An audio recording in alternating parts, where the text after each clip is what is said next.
Je veux qu'on prie afin que le Seigneur puisse mettre ce désir de pouvoir vivre la communion fraternelle dans le cœur des frères et sœurs partout dans le entier. Amen. La communion fraternelle physique, hein? Physique. C'est de ça que le frère parle. Père, je te loue, je te rends toute la gloire parce que tu as permis au roi des rois et par ta main puissante de me conduire jusqu'ici au milieu de mes frères. Seigneur, tu as été au contrôle, ô Dieu de bonté. Depuis la nuit d'hier, ô roi des rois, tu t'es manifesté. Amen. Seigneur, merci parce que tu as contrôlé tous les paramètres jusqu'à maintenant. Que ton nom soit glorifié à jamais. Alléluia. Père de bonté, Seigneur, le désir de ton cœur, c'est que ta famille, Seigneur, se retrouve dans une communion fraternelle, afin que chacun puisse se connaître les uns les autres. Amen. Père, tu nous as appelés des différentes contrées, tu nous as appelés des différentes langues, tu nous as appelés des différentes familles. Mais en toi, Seigneur, nous sommes une seule famille, Seigneur. Amen. Jésus. C'est pourquoi, ô Père de gloire, je prie, ô Dieu Tout-Puissant, que tu suscites ce désir dans le cœur de nos frères qui sont encore plus éloignés, afin qu'ils puissent comprendre que cet amour fraternel est quelque chose de vital, est quelque chose qui plaît à ton cœur, est quelque chose dans laquelle tu veux, ô Dieu de gloire, pour te manifester, pour pouvoir agir dans la vie de chacun de nous. Seigneur, donne-nous de comprendre l'importance de cette chose. Donne-nous de comprendre l'importance, ô Dieu de gloire, de cette communion fraternelle. Afin que, Seigneur Jésus-Christ, nous puissions être toujours animés d'un désir ardent pour pouvoir le faire, ô Dieu de grâce. Et que lorsque nous ne voyons pas physiquement, et que nous ne soyons pas en paix dans nos cœurs, et que nous puissions à chaque fois penser à voir nos frères, penser à voir nos soeurs. Seigneur, anime-nous de ces pensées-là, afin que chaque jour, Seigneur Jésus, nous soyons enthousiasmés de cette pensée, Seigneur Jésus. Oh Père, nous comptons sur toi, car nous savons que, Seigneur, lorsque nous comptons sur toi, tu agis. Amen. Oh Seigneur, aide-nous, Père de gloire, à garder cette flamme, ô roi des rois. Aide-nous à garder, Seigneur, ce désir temporel et continuel, Seigneur Jésus. Père, je prie encore davantage que tu nous soutiens, Seigneur. Tu connais, ô Dieu de grâce, nos faiblesses. Père de gloire, soutiens-nous afin que, Seigneur, là où nous sommes faibles, tu nous rends forts, Seigneur Jésus.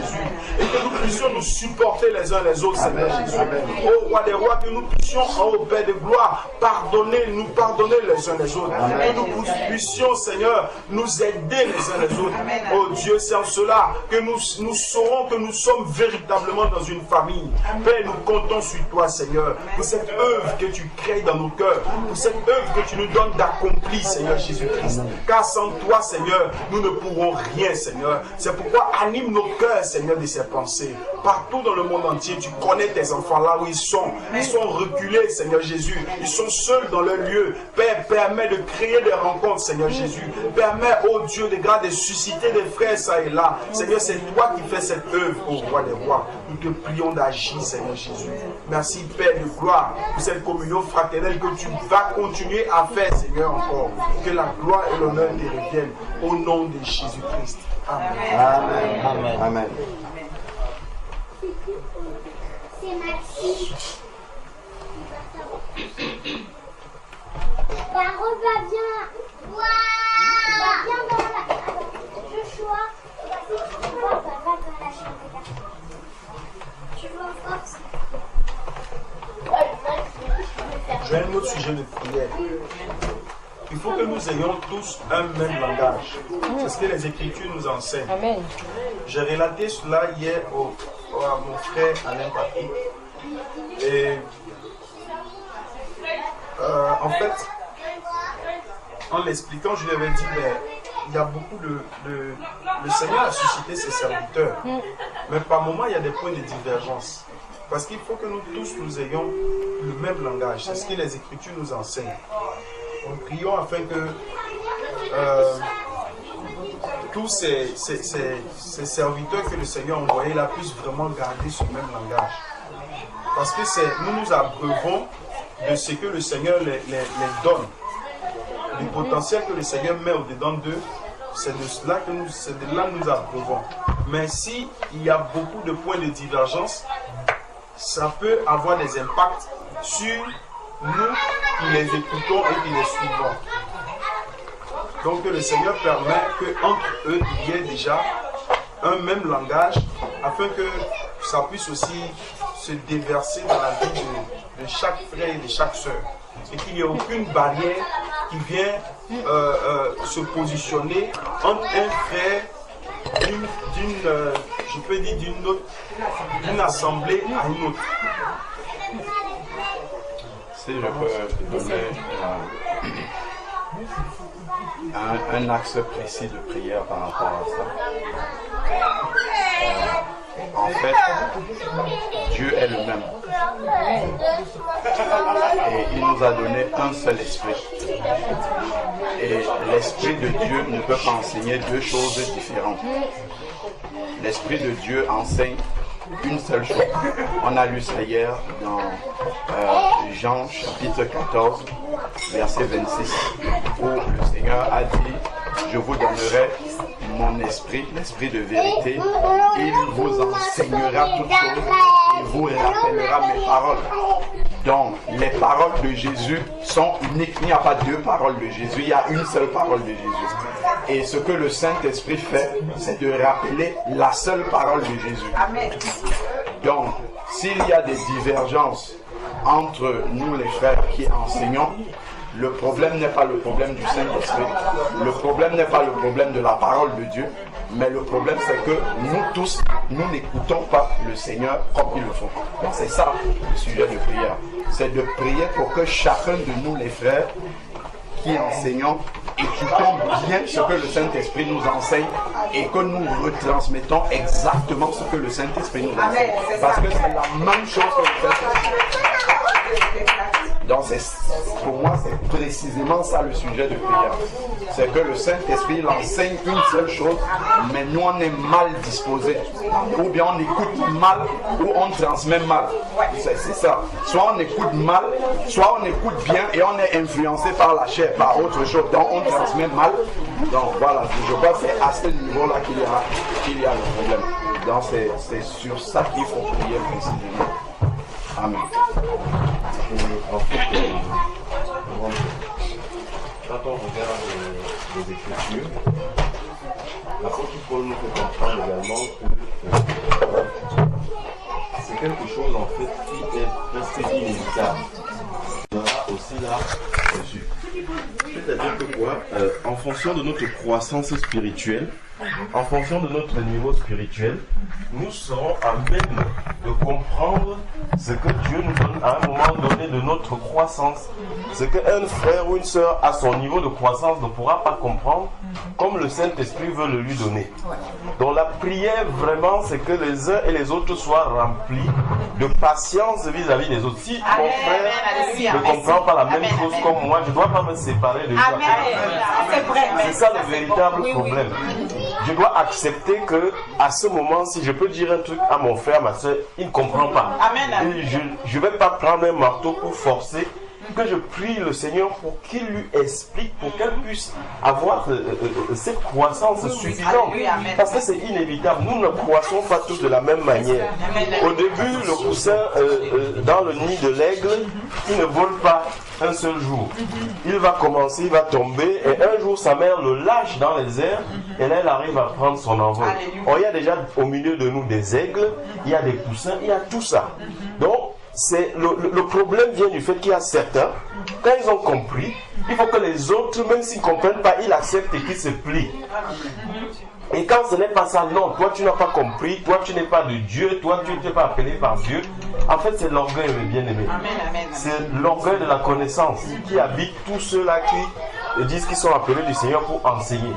Alors que quand on voit l'apôtre Paul, il avait une humilité. L'apôtre Paul disait, mais si vous êtes d'un avis différent, Dieu va vous éclairer.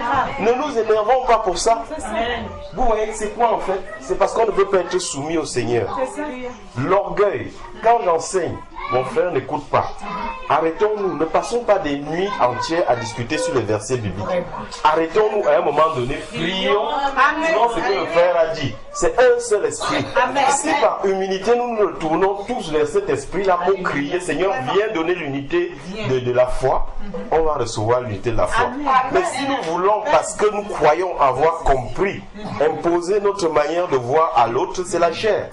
Même si nous avons compris, même si nous avons raison, C'est charnel parce que l'autre n'a pas le même niveau de compréhension à son niveau d'avancement spirituel. On ne sait pas, tu ne sais pas où il se trouve. Seul le Seigneur sait le niveau dans lequel il se trouve et la chose qu'il est à mesure de comprendre. C'est pour ça que Jésus lui-même dira, je ne peux pas encore vous expliquer ces choses. Vous ne pouvez pas encore les comprendre. Vous ne pouvez pas encore les porter. Et l'apôtre Paul va dire, vous êtes encore des bébés. Je vais encore vous donner du lait. Vous n'êtes pas encore capable d'écouter la nourriture spirituelle. Mais nous, on va venir, comme on ne discerne rien, on prend une parole forte, on donne à tout le monde. On a l'impression que tous sont aguerris. Et quand certains posent la résistance parce qu'ils ne comprennent pas ou parce qu'ils n'ont pas, ou d'ailleurs même des fois c'est nous-mêmes qui nous trompons, hein, on n'a pas la science infuse au niveau des Écritures. Il peut arriver même en tant qu'enseignant quelque chose, on croit avoir compris quelque chose, mais on ne comprend pas. Mais vraiment, je rends grâce à Dieu pour ce sujet-là. Mais vraiment, c'est quelque chose qui est important. Ça revient à la patience, à tuer tout orgueil et à dépendre de Dieu en fait. À dépendre de Dieu. Même si Dieu nous appelle à enseigner, nous devons dépendre de lui. Nous devons comprendre que c'est le Saint-Esprit, lui seul, qui applique la parole dans le cœur de chacun de nos bien-aimés. En fait. Et le problème que tu décris, frère, c'est cela. Ce qu'on voit partout aujourd'hui, c'est que quand je viens en tant que grand docteur, je ne sais pas quoi, dès que j'ai donné, vous devez prendre ça comme j'ai donné. Si vous n'êtes pas d'accord avec moi, vous êtes soit anathème ou je ne suis pas avec vous. Et c'est ça qui crée les divisions entre les bien-aimés en fait. Alors que les divisions ne devraient pas avoir si on est humble. Si on accepte que l'autre peut avoir, on a le même Seigneur. Prions ce Seigneur-là dans l'unité. Je ne vois pas beaucoup les frères qui discutent. Je ne vois pas beaucoup de frères se réunir et prier. Mais je vois les frères se réunir avec les versets. Toi, le verset là, non, ici, non, c'est dit, c'est comme ça. Toi, c'est comme ça. Mais posons ça à un moment donné, réunissons, mettons-nous à genoux, pleurons au Seigneur. L'effusion, parce que l'unité ne vient pas de la compréhension de notre cerveau, l'unité vient de l'effusion de l'esprit. Amen. S'ils étaient unis, comme tu dis, c'est parce qu'ils étaient remplis du Saint-Esprit en fait. Et voilà notre problème. Si on n'est pas rempli du Saint-Esprit, comme le frère disait, l'Esprit va parler d'une certaine manière, je vais comprendre différemment, l'autre va comprendre différemment. Et comme on n'est pas crucifié, ça va entraîner des dissensions. C'est ça. Donc vraiment, ça revient au fait d'être crucifié à soi-même et de se mettre à genoux, de dépendre de Dieu, de prier le Seigneur pour qu'il nous apporte. Parce que la Bible dit dans 1 Corinthiens 12 que nous avons été baptisés d'un seul esprit pour former un seul corps. Amen. C'est très important de comprendre cela. C'est l'esprit qui crée l'unité. Si on se lève pour chercher l'unité, on peut se mettre le doigt dans l'œil, comme dit. Mais si on cherche la communion avec Dieu, l'esprit, l'unité se fait de lui-même en fait. Parce que si il y a un seul esprit qui donne la connaissance, je suis connecté au même esprit, toi tu es connecté, mon frère et ma soeur sont connectés, mais l'unité se fait d'elle-même. Parce que nous sommes d'un seul canal. Mais nous ne pouvons pas chercher l'unité parce qu'en fait l'unité doit se chercher par le haut en fait. Par la tête. Voilà. C'est ça. Par la communion avec le Seigneur. Mais vraiment, prenons cela sur nous, acceptons, c'est ça. Tu vois, il y a un orgueil qui veut qu'on ne veut pas accepter. Des fois, on discute pendant des heures parce qu'on veut que l'autre personne comprenne ce qu'on dit à science tenante. J'ai tellement la conviction que j'ai raison qu'il faut que je force, que je cherche plein de versets. Mais mon frère, à un niveau, tu ne peux pas, au jour d'aujourd'hui. Même nous, en tant qu'enseignants, je vais vous faire un témoignage tout à l'heure, où il y a de cela 5 ans, je n'avais pas la même révélation. Et c'est moi qui combattais ces choses-là, quand on venait me dire que non, c'est ça, je disais non, c'est pas ça. Et on voit que vraiment, aussi, quelle que soit la place qu'on occupe dans le corps, on a une évolution. Qu'on soit un enseignant, qu'on soit un enfant, on a tous une croissance. Même l'apôtre Paul le dit, je n'ai pas encore atteint le niveau, je n'ai pas encore gagné la couronne, je suis encore en train de courir. Donc vraiment, prions pour cela, pour que ça revient finalement au sujet de prière que le frère avait donné. Hein. Vous voyez, ça revient à être rempli du Saint-Esprit. Si on est rempli du Saint-Esprit, frère, c'est pas quelqu'un qui va te dire, tu vas être dans cette ville, tu vas commencer à courir pour chercher où sont les bien-aimés. Parce que l'Esprit de Dieu en toi te pousse. En fait, le doigt, s'il ne peut pas décider de dire que je ne veux plus être du corps. Alléluia. Quand tu coupes le doigt du corps, il sèche, il meurt. Donc forcément, si j'ai été baptisé du Saint-Esprit, si je suis rempli de l'Esprit de Dieu, ça veut dire que je suis du corps, je vais chercher les autres membres du corps. Personne n'aura besoin de me dire. Je vais chercher automatiquement les autres membres du corps en fait. Et nous avons vu cela à notre conversion. Quand on a été converti, quel que soit l'endroit où on était, on cherchait sur Internet, dès qu'on avait trouvé un frère dans telle vie, on voulait aller. Pour moi, s'il y a un bien-aimé qui est quelque part, il ne cherche pas ses frères, il y a un problème avec les fondements, la base, la conversion et la communion avec le Seigneur. C'est là où se trouve son problème. Parce que, en fait, c'est des choses que tu ne peux même pas expliquer à quelqu'un. Parce que c'est naturel. C'est comme ça que le Saint-Esprit fait quand il vient, il crée le nouveau cœur, il transforme, il remplit, il appelle. Mais si Jésus t'unit au corps, tu vas chercher les autres membres. Amen. Ça c'est clair. Tu peux faire ce que tu veux. Il y a des personnes qui ont fait des kilomètres pour venir. Tu vas chercher les autres membres et tu pourras traverser ciel et terre pour aller voir les autres membres. Amen. Dans ta ville, tu vas prier pour que le Seigneur te montre des gens. Mais si tu as une relation avec le Seigneur qui est, en fait, tu as un tout petit Jésus, tu vis pour toi parce qu'on confond souvent la religion, la religiosité et la véritable crucifixion et vie dans le Seigneur Jésus. On peut être converti, mais notre chair prend encore le dessus. C'est-à-dire, je vis encore pour moi-même. Ce qui fait que je n'écoute pas la voix de Dieu et j'ai l'impression que je suis suffisant. Parce que j'écoute peut-être des trucs sur YouTube, je lis la Bible. Pour moi, c'est bon, je n'ai pas forcément besoin d'une communion fraternelle, mais je me mets le doigt dans l'œil. On peut faire un enseignement là-dessus. Quand l'apôtre Paul dit que tous les membres du corps unis forment une jointure, et c'est là qu'on tire l'accroissement de Dieu. Amen. Ça veut dire qu'en dehors du corps, il n'y a pas d'accroissement. Amen. Il n'y a pas.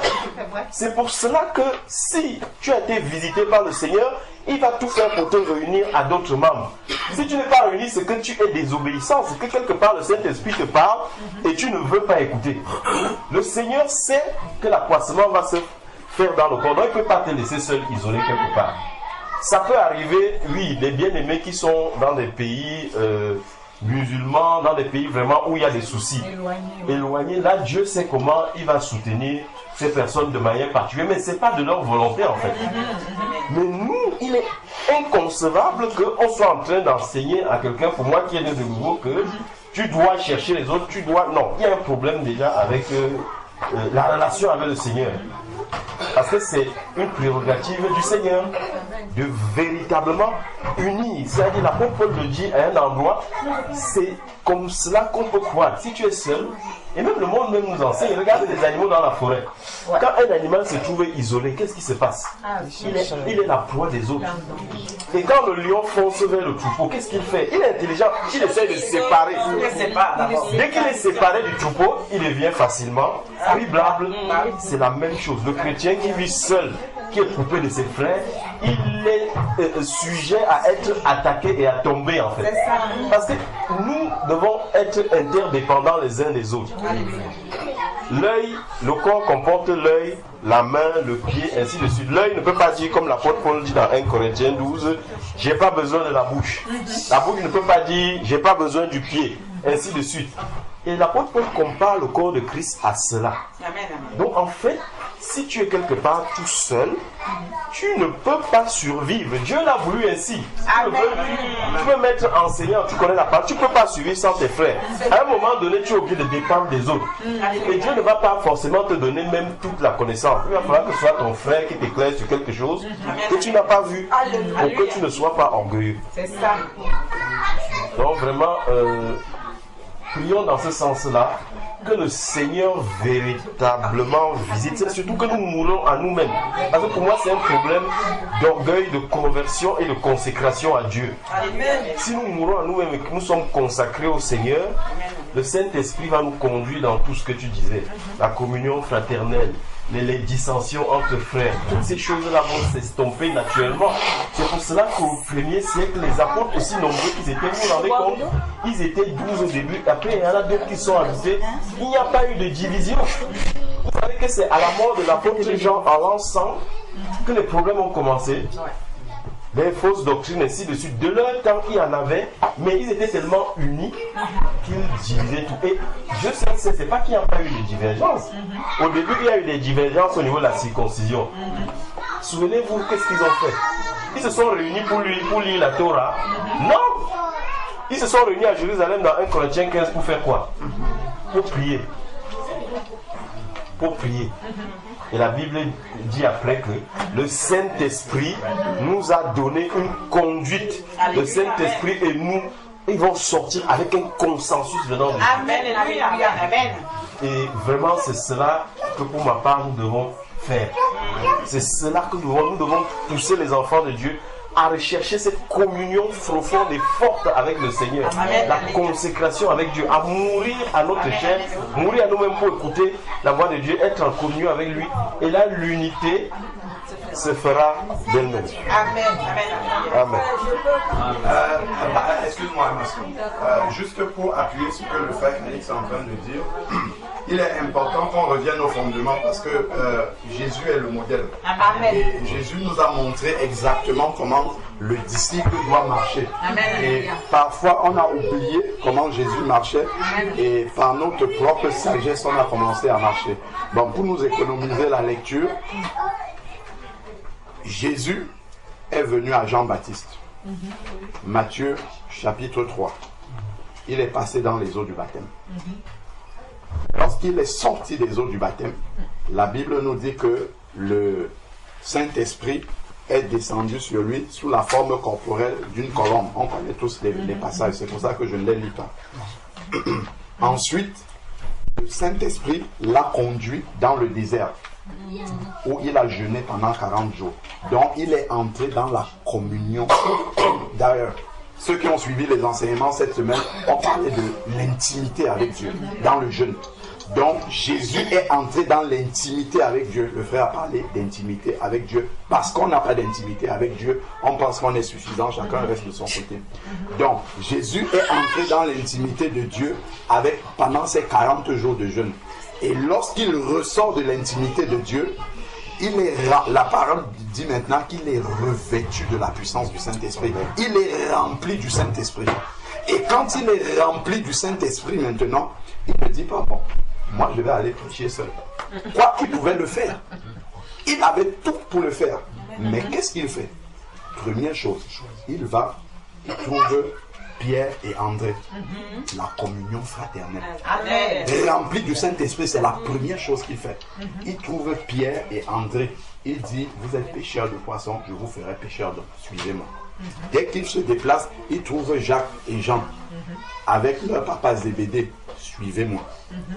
Il nous montre que lui-même, le Seigneur, il nous montre que sans la communion fraternelle est la base. C'est avec eux qu'il a commencé. Après, Philippe est arrivé, Nathanaël et ainsi de suite. Donc ça c'est le modèle du Seigneur lui-même. Il nous montre comment est-ce qu'un enfant de Dieu doit vivre. Amen. Si on rate ce modèle-là, je me suis converti quelque part et puis je reste seul dans mon coin, je ne cherche pas. Et pour avoir cette unité-là, effectivement, après, maintenant, il faut mourir. Il y a des choses pour pouvoir rester, supporter mon frère. C'est là où la mort de la chair. Parce que mon frère n'est pas comme moi. Alléluia. J'ai une partie encore, lui il a une partie de Jésus et on s'assemble pour que la totalité de Jésus soit au milieu de nous. Amen. Que tous les morceaux de Jésus que nous avons tous partout soient rassemblés et qu'on ait tous la plénitude. Amen. Amen. Amen. Amen. Donc, je lis juste Éphésiens, après on va prier, Éphésiens chapitre 4 qui dit presque mot pour mot ce que le frère Calix disait. Amen. Presque mot pour mot. Et Éphésiens chapitre 4 à partir du verset 1. Éphésiens 4, verset 1.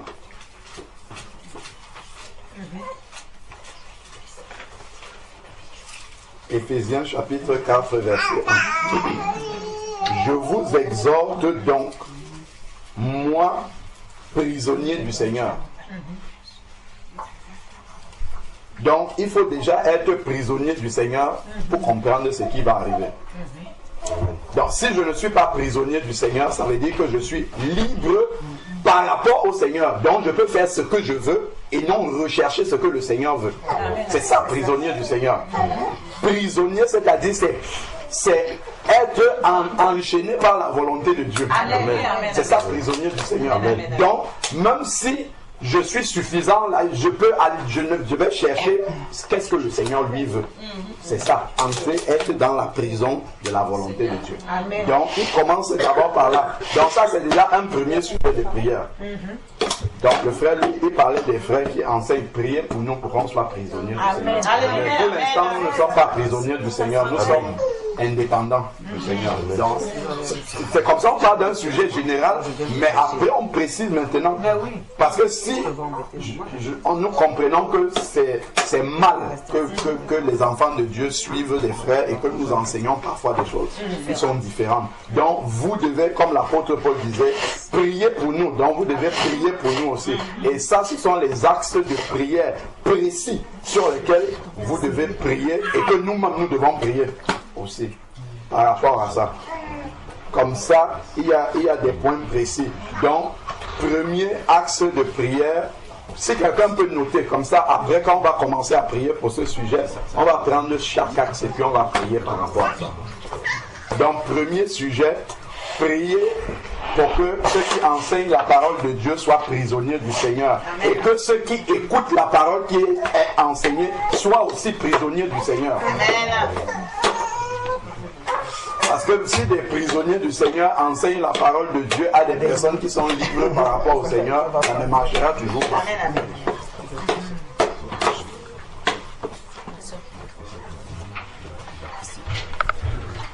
Donc, il a commencé par dire, moi, prisonnier du Seigneur. Donc, premier axe, c'est d'être prisonnier du Seigneur. Ensuite, maintenant, il dit, je vous exhorte, moi, prisonnier du Seigneur, à marcher d'une manière digne de la vocation qui nous a été adressée. Donc, si on n'est pas prisonnier du Seigneur, évidemment, on ne peut pas marcher d'une manière digne de ce que le Seigneur attend de nous. Ensuite, maintenant, le verset 2. C'est ça que le frère disait. Là, on va entrer maintenant dans les qualités, en fait, qu'il faudrait pour arriver à cela. Il dit en toute humilité. Il nous manque l'humilité. Nous qui enseignons, il nous manque l'humilité. L'humilité, moi, il me manque l'humilité. Par rapport à la grâce que le Seigneur me donne, c'est un combat. En fait, quand tu es convaincu de quelque chose, c'est un combat de garder l'humilité. Surtout quand tu entends quelque chose dont tu as la conviction que ce n'est pas vrai ce que tu es en train d'entendre. Garder l'humilité à ce moment-là, c'est très difficile. Donc, ça ne peut qu'être un brisement que le Seigneur lui-même apporte. Amen. Mais il faut que dans le cœur, qu'il y ait le désir d'avoir cette humilité. Amen. Donc, l'humilité, c'est le deuxième axe. C'est plus facile pour quelqu'un qui reconnaît déjà qu'il n'a pas compris d'être humble. Alléluia. Mais celui qui croit avoir compris, c'est beaucoup difficile en fait pour lui d'avoir cette humilité. Amen. Alléluia. Donc l'humilité, en toute humilité et douceur. Le frère a parlé de patience. Amen. Voilà, il y a l'axe de l'humilité, ensuite la douceur, la patience. Donc, si on est prisonnier du Seigneur, si on est humble, si on est patient, avec ça maintenant, parce que la parole de Dieu, l'ordre dans lequel les choses sont mises, ce n'est pas par hasard. Il dit maintenant, supportez-vous les uns les autres. Alléluia. Si on n'est pas prisonnier du Seigneur, on ne va pas supporter les autres. Qu'est-ce qui me pousse à supporter l'autre? C'est de savoir que lui aussi, c'est un enfant de Dieu. Amen. Lui aussi, c'est quelqu'un pour qui Jésus est mort. Amen. Amen. Donc, Jésus n'est pas mort pour moi, seul de mon côté, et je vais abandonner mon frère. Donc, il faudrait que je sois prisonnier de Jésus pour supporter mon frère. Donc, supportez-vous les uns les autres. Amen. Ce n'est pas rester dans son coin et dire moi je suis en paix avec un tel. Non, il dit les uns les autres avec amour. Et ce n'est pas l'amour du monde, c'est l'amour de Jésus. C'est quand aimez-vous les uns les autres comme je vous ai aimé. Amen. Ce n'est pas comme le monde aime. Amen. Donc, c'est ce qu'il dit ici, supportez-vous les uns les autres avec amour. Parce que si je reste avec mon frère en murmurant dans mon cœur, je ne suis pas en train de l'aimer. Je peux être physiquement avec lui, mais en murmurant dans mon cœur, ça ce n'est pas l'amour de Dieu. Ça. Amen. Comme si on m'avait forcé seulement à être là. Imaginons un peu Jésus dans la communion fraternelle. Jésus est la parole révélée au milieu de ses disciples qui n'ont pas encore compris. S'il voulait marcher, comme le frère disait là, qu'il veut taper la parole dans la tête des disciples qui ne peuvent jamais même avoir son niveau. Imaginons un peu l'humilité qu'il a fallu au Seigneur de rester, de supporter ses disciples qui ne comprenaient pas, pourtant il faisait des choses extraordinaires devant eux. Donc il nous montre vraiment le modèle d'humilité, de dire que même si quelqu'un est arrivé au sommet de la connaissance, comme Jésus, lui il était carrément la parole, rester patient comme ça pendant 3 ans et demi au milieu de ses disciples, continuant à enseigner, à répéter les mêmes choses à ses disciples, leur répéter, ils vont, ils échouent, ils supportent, ils redisent encore ainsi de suite. C'est ça que nous devons rechercher. Amen. C'est vraiment, et ça c'est une preuve de maturité spirituelle. Amen. Parfois on confond la maturité spirituelle avec la connaissance des Écritures. C'est pas la même chose. Tu peux avoir toute la connaissance et ne pas être mature. Or, le plus grand, c'est la maturité. Le plus grand, c'est vraiment la maturité spirituelle. C'est une fois que j'ai compris cette parole-là, qu'est-ce que j'en fais? Même pour nous qui disons que nous avons quitté les bâtiments. Si on n'a pas la sagesse, si on n'a pas la maturité d'esprit, on va mal utiliser cette connaissance-là et ça sera une pierre d'achoppement pour ceux qui sont retenus, comme nous disons, dans les bâtiments. Il faut qu'on soit sage par rapport à ça. Qu'on soit présent. Dans les bâtiments, il y a beaucoup de personnes là-bas pour qui Jésus est mort. Beaucoup qui sont nombreux là-bas pour qui Jésus est mort aussi. Donc nous devons prier pour être prisonniers de Jésus. C'est pour ça que ça ne concerne pas seulement les enseignants, même pour nous là, nous qui écoutons aussi, nous devons être prisonniers de Jésus et prier pour nos frères qui sont là-bas. Comment est-ce qu'on va les ramener aussi par rapport à la lumière que nous devons reçu. Donc ensuite, maintenant, ici, avec amour, regardons donc ce qu'il écrit. Maintenant qu'on est prisonnier de Jésus, on est humble, on a la patience, on supporte les autres. Il dit en vous efforçant. Donc il y a un effort personnel à faire pour conserver l'unité de l'esprit. Ce n'est pas pour acquérir l'unité de l'esprit, c'est pour la garder. Parce que Jésus, lui, il a fait déjà l'unité de l'esprit en nous baptisant, comme le frère disait, dans un même esprit. Amen. Lui, il a déjà, il a fait ce qu'il faut pour avoir cette unité-là. Mais c'est nous qui avons fui. Nous avons quitté cette unité-là. Lui, il a fait et maintenant, nous devons la conserver. C'est tout. La conserver, comme le frère expliquait, en dépendant de la tête. Donc, efforcez-vous, en vous efforçant à conserver l'unité de l'esprit. Il y a un moyen pour y arriver et il le donne par le lien de la paix. Amen. Ça ne sert à rien d'être en guerre les uns avec les autres. Ça ne sert à rien, nous là, d'être en guerre avec ceux qui sont dans les dénominations. On n'a rien mérité par rapport à eux. C'est important aussi de voir par rapport à ce point-là. On n'est pas en guerre contre eux, ce sont nos frères. Ce sont nos frères. Il y a un voile simplement que Jésus a fait tomber qui n'est pas encore tombé pour eux. Donc on doit appliquer ça aussi avec eux. C'est important de pouvoir comprendre ça. Et donc il poursuit en disant il y a un seul corps. C'est à cause de ça, il n'y a pas 2 corps. Quelqu'un va dire moi je suis de frère Junior, moi je suis de Georges Nama. Ça n'a aucun sens dans la vie. Ça n'a absolument aucun sens. Nous sommes tous des Jésus, point. Il y a une seule personne qui est morte à la croix pour nous tous. Il y a un seul corps. Un seul corps. Le corps est constitué de tous ceux qui sont nés de nouveau. C'est ça la définition du corps de Christ. Le corps de Christ n'est pas l'ensemble de tous ceux qui se réunissent dans les maisons. Le corps de Christ, c'est l'ensemble de tous ceux qui sont nés de nouveau, qui se sont repentis de leurs péchés, qui ont renoncé à leur vie ancienne, qui ont coupé les ponts avec leur vie ancienne, qui se sont engagés publiquement dans les eaux du baptême par immersion au nom de Jésus. Leur vie ancienne a été enterrée. Ils sont ressuscités à une vie nouvelle. Ils ont reçu l'Esprit de Dieu. C'est l'ensemble de tout cela qui sont le corps de Christ. Après, frères maintenant ont grandi dans dans la marche avec le Seigneur. Mais le corps de Christ, quand il dit nous sommes un seul corps, c'est ça la définition du corps. Il y en a qui ne marchent pas encore conformément à toute la lumière de la parole, mais ils font partie du corps. Parce que des fois, nous voyons les bien-aimés des dénominations comme des gens qui ne sont pas du. Ils sont du. Il y a beaucoup là-bas. Dieu les connaît. Beaucoup sont du corps de Christ. Beaucoup ont expérimenté ce que qu'on vient de dire. Il y a juste un voile qui doit tomber pour qu'ils obéissent au Seigneur, tout simplement. Bien évidemment, il y a beaucoup de mauvais aussi. Et à la fois là-bas et dans les maisons. Ce n'est pas dans la maison, n'est pas comme mon frère Loïc disait. Ève a été trompée par le serpent, pas dans un bâtiment. La maison ne protège de rien du tout. Voilà. Il faut qu'on soit conscient par rapport à ça. Donc, il dit un seul corps. Ce qu'on a dit tout à l'heure, un seul esprit. Et c'est l'esprit qui enseigne. Un seul esprit. Il dit qu'il y a un seul esprit. Comme vous aussi, vous avez été appelés à une seule espérance, celle de votre vocation. Après, il dit, il y a un seul Seigneur, une seule foi, un seul baptême, et ainsi de suite. Amen, alléluia. Donc, c'était juste pour appuyer ce que le frère a dit. Et que on ait des axes de prière précis, et on va prendre chacun de ces axes-là et prier par rapport à ça. Amen.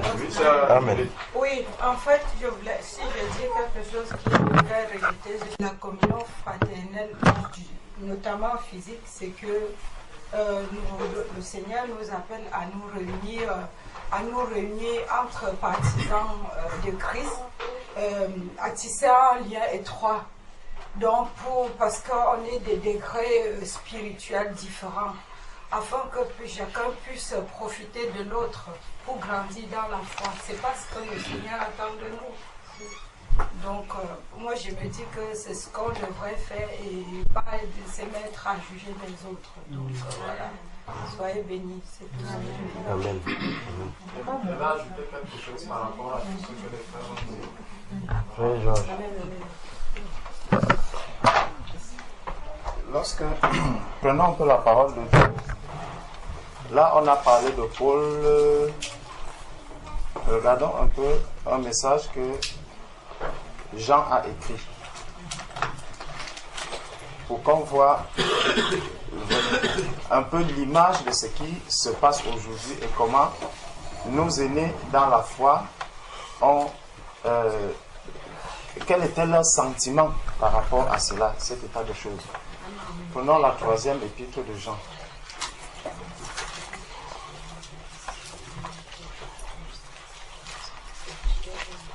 Troisième épître de Jean. C'est juste 15 versets, donc je vais lire un peu le texte. L'ancien Agaius, le bien-aimé que j'aime dans la vérité. Donc, l'amour, c'est selon la vérité déjà. Bien-aimé, je souhaite que tu prospères à tous égards et sois en bonne santé, comme prospère l'état de ton âme. Donc, pour que un enfant de Dieu vraiment puisse prospérer en toutes choses, Jean vient nous révéler qu'il doit le faire en fonction de la prospérité de son âme, dans l'état de son âme. Il doit prospérer. Ça veut dire qu'il doit grandir. Comme les frères le disaient tout à l'heure, il faudrait qu'il y ait vraiment quelque chose de visible que l'on voit dans sa marche par rapport aux fruits de l'esprit. Donc, j'ai été fort réjoui lorsque les frères sont arrivés et ont rendu témoignage de la vérité qui est en toi. Écoutons bien le mot qu'il utilise, la vérité. On a vu ça depuis le début. Et ont rendu témoignage de la vérité qui est en toi, de la manière dont tu marches dans la vérité. Je n'ai pas de plus grande joie que d'apprendre que mes frères marchent dans la vérité. Donc, il dit déjà, il s'est d'abord adressé à Gaius. Maintenant, il ne dit plus simplement à Gaius, mais il dit d'apprendre que mes enfants marchent dans la vérité. Donc, tous ces enfants dans le Seigneur, nous sommes tous appelés à marcher dans la vérité. Bien-aimé, tu agis fidèlement dans ce que tu fais pour les frères et même pour les frères étrangers. Donc, que ce soit les frères qui sont avec toi, que ce soit les frères étrangers, tu agis de la même manière. Lesquels ont rendu témoignage de ta charité en présence de l'Église, tu feras bien de pourvoir à leur voyage d'une manière digne de Dieu. Car c'est pour le nom de Jésus-Christ qu'ils sont partis sans rien recevoir des païens. Retenons d'abord une chose dans ce verset. Il dit c'est pour le nom de Jésus qu'ils sont partis. Je ne pense pas que tous les conducteurs, tous ceux qui ont été appelés par le Seigneur, qui viennent parler, je ne pense pas qu'il y a un seul qui ne parle pas au nom de Jésus-Christ. Ça, c'est déjà quelque chose à prendre en considération. Parce que tout ce que l'on va citer, vous allez entendre, il va vous parler de la part de Jésus. Il va vous parler de la part de Jésus. Est-ce que Christ est donc-il déjà divisé? Christ ça reste le même Christ. Donc, car c'est pour le nom de Jésus-Christ qu'ils sont partis sans rien recevoir des païens.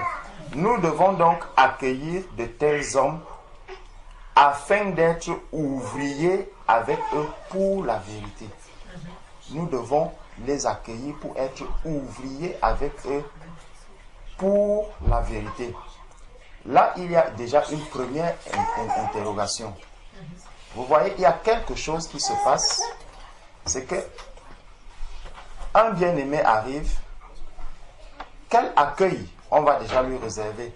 Est-ce qu'on va l'accueillir comme un ouvrier de Jésus-Christ avec qui nous devons travailler, ou est-ce que je viens déjà en me disant si celui-ci commence à parler, il y a une doctrine qui n'est pas bien qu'il peut enseigner et je commence déjà à me méfier, donc je vais déjà lui fermer la bouche. Vous voyez, ça c'est justement ça, c'est pour ça que le problème de l'orgueil dont on a parlé, c'est très très très important. Sachons une chose, Christ est mort pour nous. Je ne suis mort pour personne. Mon frère Alain est mort pour personne. Et mon frère Alain ne sauvera personne. Vous comprenez? Le frère Junior ne sauvera personne. Christ est mort aussi pour lui. Christ est mort pour Georges Nama. Christ est mort pour tous ses frères que vous voyez tout autour de vous. Et aucun d'eux ne peut donner la vie éternelle à l'autre. Ils ne sont que des instruments que le Seigneur utilise. Donc, chacun déjà, lorsqu'il retrouve, il est en présence de son frère, ou même la manière, parce que nous disons que Dieu est esprit. Donc, tout ce que nous disons ici, mon frère va arriver quelque part et dire, mais voilà, le frère Caliste a dit quelque chose, nous étions ensemble, voilà ce que le frère a dit, je l'ai trouvé bien cohérent et conforme à la parole de Dieu. Mais puisque je me retrouve là, c'est comme si tu venais en quelque sorte en affront avec moi. Et vous voyez un peu, ça fait que c'est le moi en fait. C'est que je vois, je conduis toute une assemblée et maintenant tu viens citer le frère Caliste, par exemple, comme quelqu'un qui peut aussi apporter quelque chose de bien. Ça, on peut le renier, on peut le dire que non, ce n'est pas ça. Mais en réalité, ça existe au fond. C'est pour ça que quand on parle de l'orgueil et tout, ça existe au plus profond de nous-mêmes. Ce que je chercherais toujours à dire non, mais il ne faudrait pas que le frère Caliste peut-être prenne la parole. Quand les bien-aimés vont voir que le frère Caliste excelle, il excelle. Non, ça, c'est un peu mon image. Et vous voyez, ça c'est le moi. C'est toujours le moi. Pourtant, si je considère que frère Caliste a reçu le Saint-Esprit, ce qu'il dit, c'est quand même la vérité, c'est conforme. C'est pour ça que nous marchons. Si nous marchons vraiment dans la vérité, je saurais que mon frère a le Saint-Esprit comme moi. Donc ce qu'il dit, avant de le balayer du revers de la main, parce que moi j'ai déjà autre chose, je m'arrête, je prends la parole, j'ouvre. Là je suis en train de marcher dans la vérité. Parce que le Seigneur même nous dit que c'est la parole de Dieu qui va nous juger. Donc, pour juger mon frère, pour juger ma soeur, il va falloir que je prenne aussi la vérité, que j'examine. Le Seigneur nous dit, dans 1 Thessaloniciens, c'est là où il parle d'examiner toutes choses, d'examiner. Nous devons tout examiner à la lumière de la parole de Dieu. Tout doit être examiné. Et lorsque j'ai déjà, par exemple, je vais prendre un cas simple. On va parler de la question du vin. Si on parle de la question du vin, je prends la parole de Dieu. Je commence à lire. Un bien-aimé peut-être, parce que lui, il n'a jamais pris du vin. Pour lui, il a, depuis le bas âge, on lui a dit, l'alcool c'est interdit, que Dieu ne veut pas l'alcool, que c'était. Si je m'arrête un instant, je dis oui, moi, c'est ma position, c'est que si on fait la scène, on va faire la scène sans alcool. Je prends la parole de Dieu, j'ouvre. Je commence à examiner. Est-ce que je pars en cherchant la vérité qui est dans la parole de Dieu, ou est-ce que je pars déjà avec les prérequis qui sont en moi et où je cherche simplement à éclairer ces prérequis que j'ai? Là, ça change tout. Ça change tout. Mon raisonnement déjà est tronqué, mon raisonnement va être faussé d'office parce que je ne veux plus marcher dans la vérité. Donc, le fait de savoir que, et on va voir par la suite ce que Jean dit par rapport au frère Dieudonné, on nous dit que nous devons donc accueillir de tels hommes afin d'être ouvriers avec eux pour la vérité. J'ai écrit quelques mots à l'église, mais Diotrephe, qui aime à être le premier parmi eux, c'est très dangereux. C'est très très dangereux. Je veux être le premier parmi tous mes frères. Je veux être au-dessus de tous mes frères. J'ai reçu une révélation. Ma révélation est au-dessus de celle de tous les autres frères. C'est très très dangereux, mes frères. C'est très dangereux. J'ai reçu la révélation que Jésus-Christ est Dieu. Il ne faudrait pas que, lorsque je vais me retrouver avec Georges Nama, Jésus-Christ n'est pas Dieu, prenons ceci. Jésus-Christ n'est pas Dieu, prenons ceci, Jésus-Christ.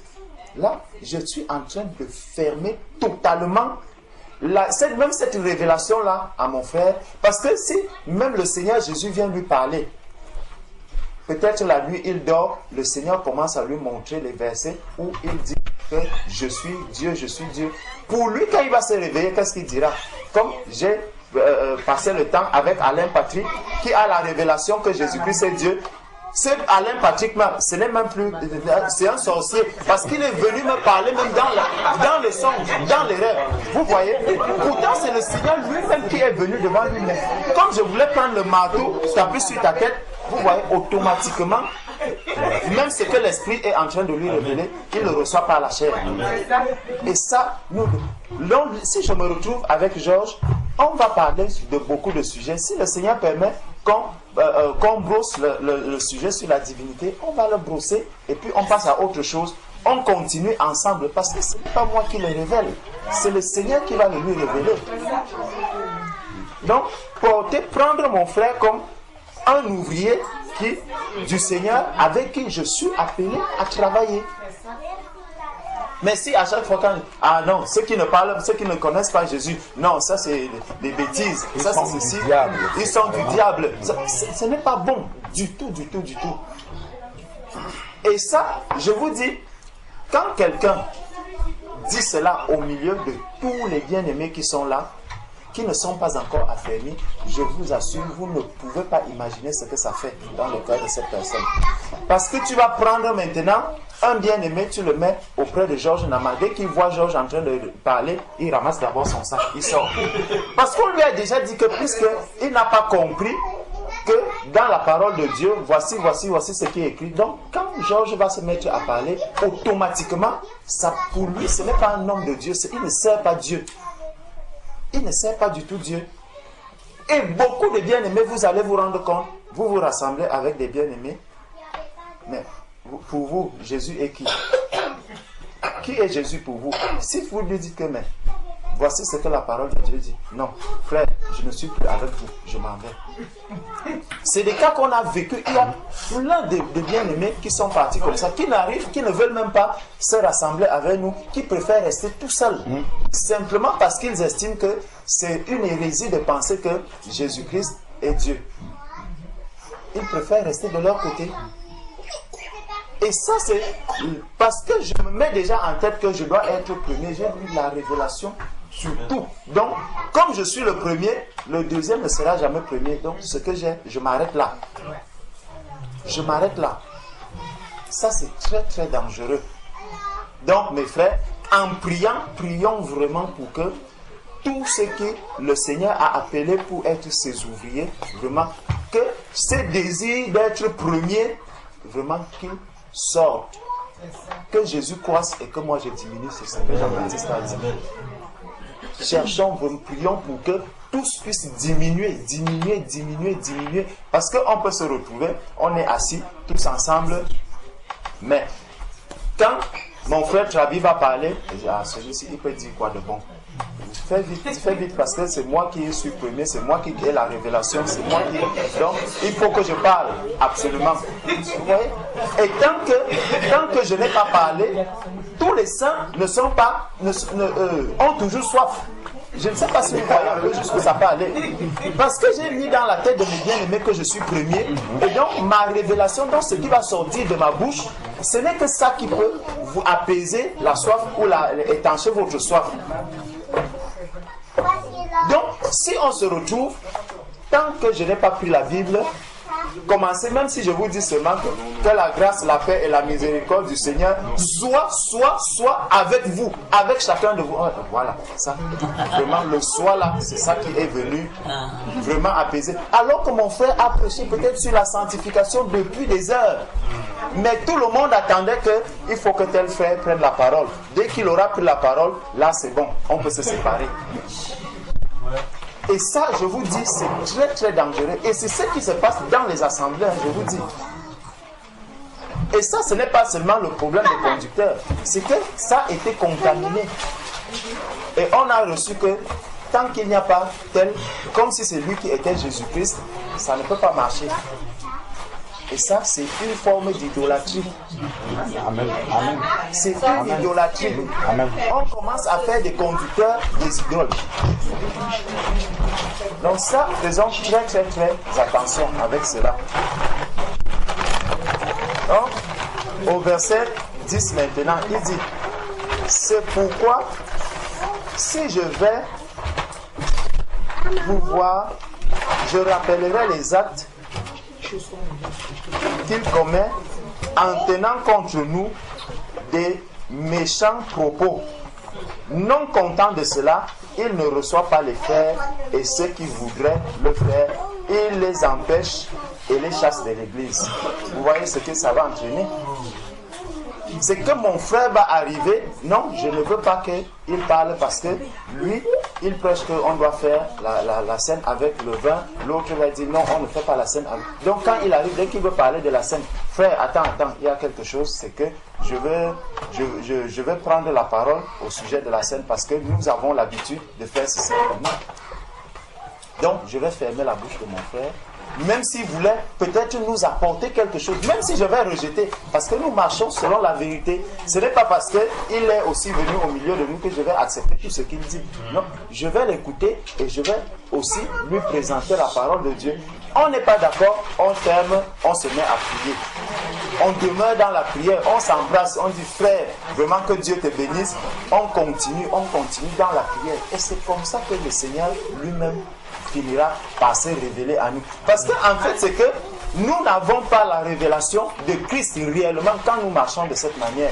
On a vu que depuis le début, depuis le matin, dès qu'on s'est levé, mon frère Trabi a commencé à dire la charité, si tu n'as pas la charité, tu es comme un airain qui résonne. Tout ça, c'est l'amour de Christ. Et voir que mon frère est là, et je suis en train de le rejeter, je suis en train de lui fermer la bouche. Ça, ce n'est pas l'amour. Ça veut dire que je ne l'aime pas. Puisque s'il est vraiment aimé, il doit pouvoir s'exprimer, il doit pouvoir, et c'est ce que 1 Corinthiens 14, 26 nous dit, que chacun devrait s'exprimer, et je dois recevoir toutes choses et examiner avec la parole de Dieu. Donc, verset 11, bien-aimé, n'imitez pas le mal, mais le bien. Celui qui fait le bien est de Dieu, celui qui fait le mal n'a point vu Dieu. Donc, voilà vraiment quelque chose que je voulais nous montrer et nous faire voir que nous sommes en train de vivre vraiment ce que Jean dit ici dans son titre, que ça se passe au milieu de nous et les brebis sont vraiment infectées avec cela.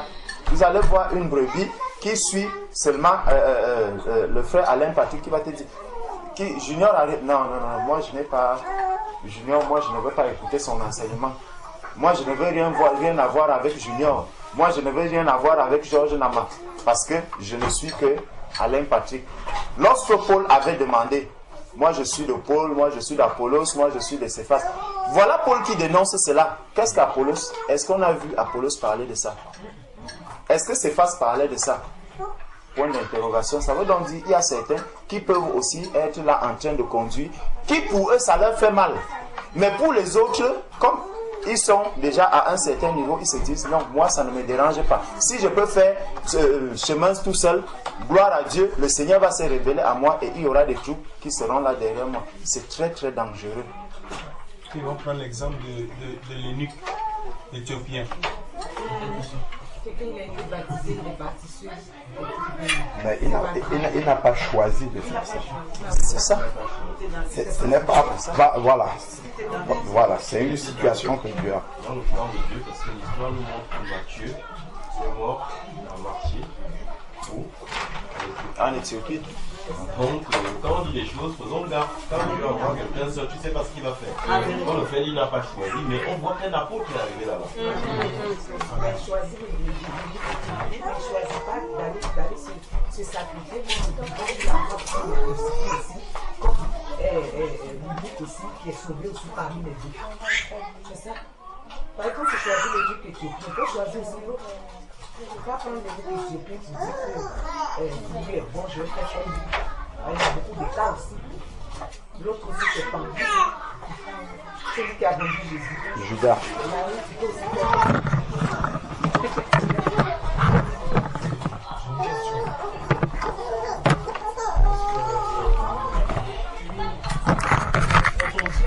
Il ne faut pas venir avec un esprit de division, mais plus un esprit de communion, de partage et d'édification pour l'Église.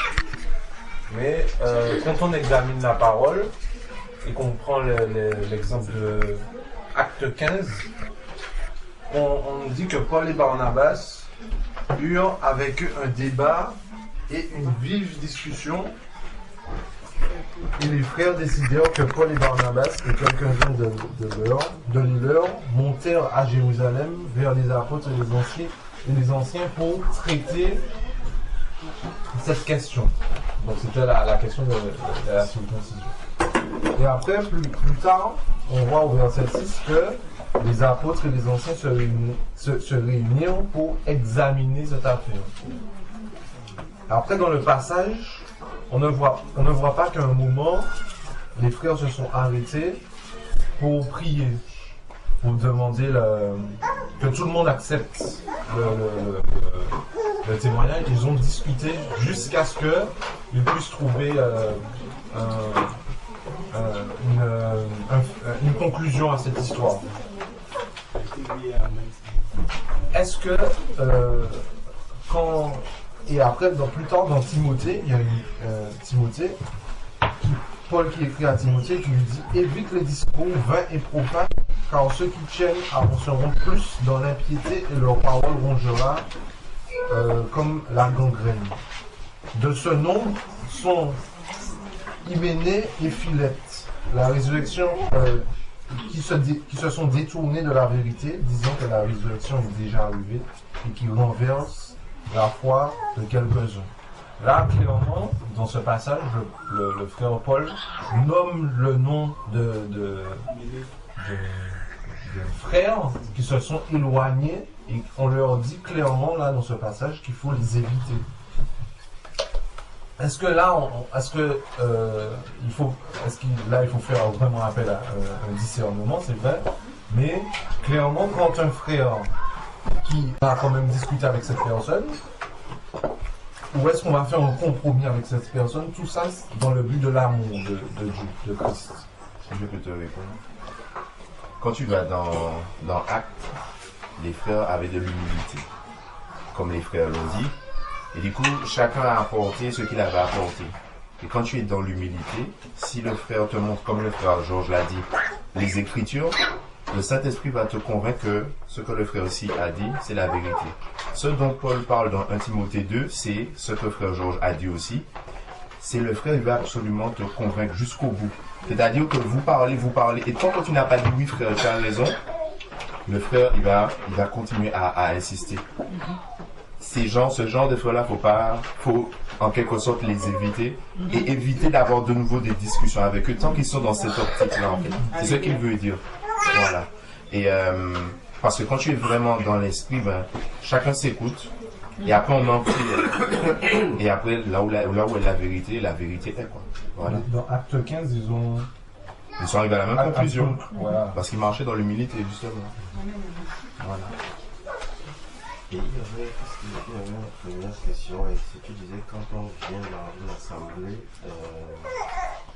quand on vient avec l'esprit de division.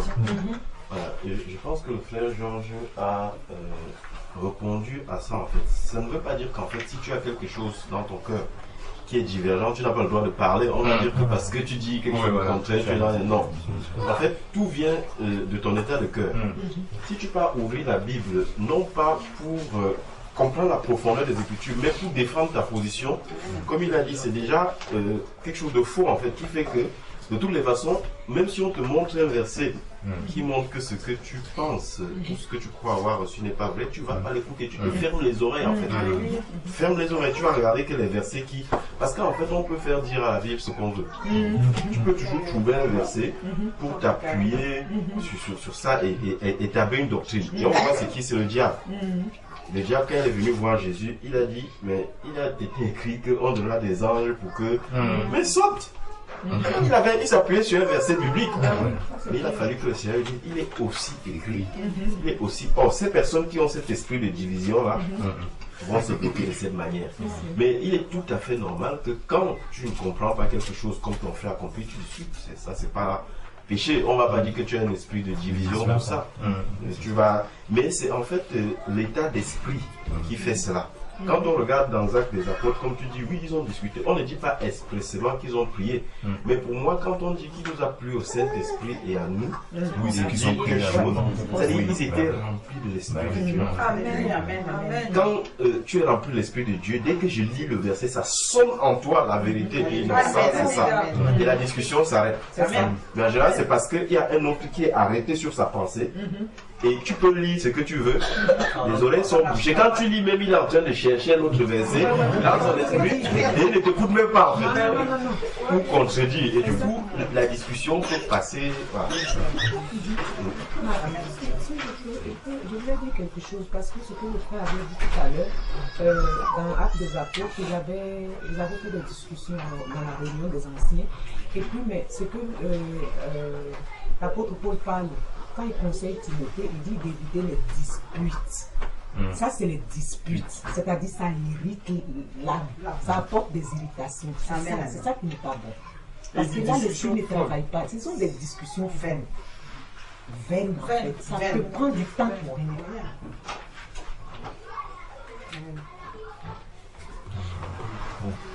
Comme je le fais, je le disais, le frère, quand tu ouvres la parole, tu commences à parler avec lui, dès que tu dis tel, non, moi je ne veux pas écouter, c'est pas c'est ça en fait cet esprit.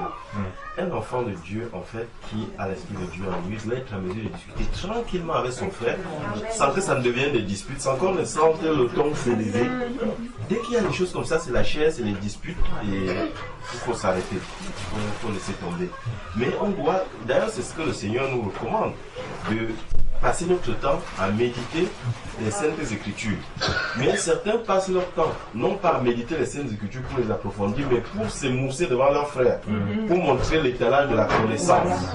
On se ment à soi-même, on passe le temps dans les Écritures pour après lire les versets, j'ai vu ceci. Non pas pour édifier, mais pour un peu s'élever, comme disait le frère Georges, montrer que je connais. Et ça, le Seigneur voit ton cœur, il le connaît. Et cette parole-là, comme nous le voyons très bien dans Luc 24, la Bible nous dit que le Seigneur ouvrit leur esprit pour qu'ils comprennent les Écritures. Donc si tu es quelqu'un qui ne prie pas, je suis désolé, tu passes ton temps dans la Bible, tu ne comprendras pas, tu crois avoir compris, mais tu ne comprendras rien du tout. C'est ça qu'il faut que nous comprenions aussi. C'est le Saint-Esprit qui est en nous, qui nous révèle les profondeurs des Écritures. Donc si je ne suis pas dans la communion avec le Seigneur, dans la prière continuellement, je n'aurai pas la révélation. Si je passe mon temps uniquement à lire la Bible et à établir des choses, j'aurai un problème. J'aurai un problème, je vous assure. Aussi bien, même un enseignant, le Seigneur faisait comprendre que quoi?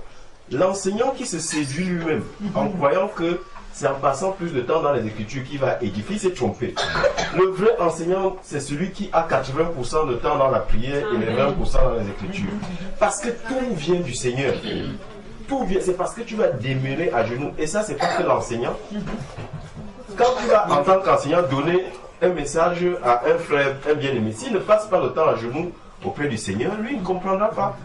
Et les choses vont venir. Donc, vraiment, la clé, c'est cela. Il faut aller toujours à la source de celui qui donne la connaissance, la compréhension, demeurer dans la prière. Et souvent, un frère disait, il faut des fois lire même à genoux. Un verset me donne, je n'ai pas compris, je vais dans l'humilité, je prie le Seigneur, je dis, Seigneur, révèle-moi la profondeur de ces versets-là. Je vous assure, il y a des versets, quand vous lisez à un moment donné, je dis, mais j'ai jamais lu ça. Chaque fois, je passe devant, mais je n'ai jamais compris cette profondeur. Et ça, ce n'est possible que si l'orgueil est totalement arrêté. Le frère disait que c'est très dangereux. Pourquoi? J'aime le terme vraiment, c'est dangereux parce que c'est le péché du diable. C'est le péché de celui qu'on appelait Lucifer. Dieu lui avait tellement donné la gloire. À un moment donné, il a oublié que c'était la gloire de Dieu. Et il a voulu être premier, il a voulu aller au-dessus de Dieu en fait. C'est cette envie d'être premier. Et nous voyons que même les apôtres l'ont eu. À un moment donné, les apôtres vont voir Jésus. C'est qui le premier d'entre nous? C'est les gars, mais c'est pas possible. Ils étaient déjà au milieu d'eux, ils cherchaient déjà à savoir qui est le meilleur, qui va être le chef, qui va remplacer Jésus quand je pars. Jésus leur a dit, le premier d'entre vous sera le serviteur. Le serviteur. Et l'apôtre Paul va conclure en disant, regardez toujours les autres comme supérieurs à moi. Si je regarde les autres toujours comme supérieurs à moi, il n'y aura pas d'orgueil. Je vais être en plein à écouter les autres, même si je connais, même si... Et le Saint-Esprit va accomplir la chose en vrai de nous. Amen. Amen.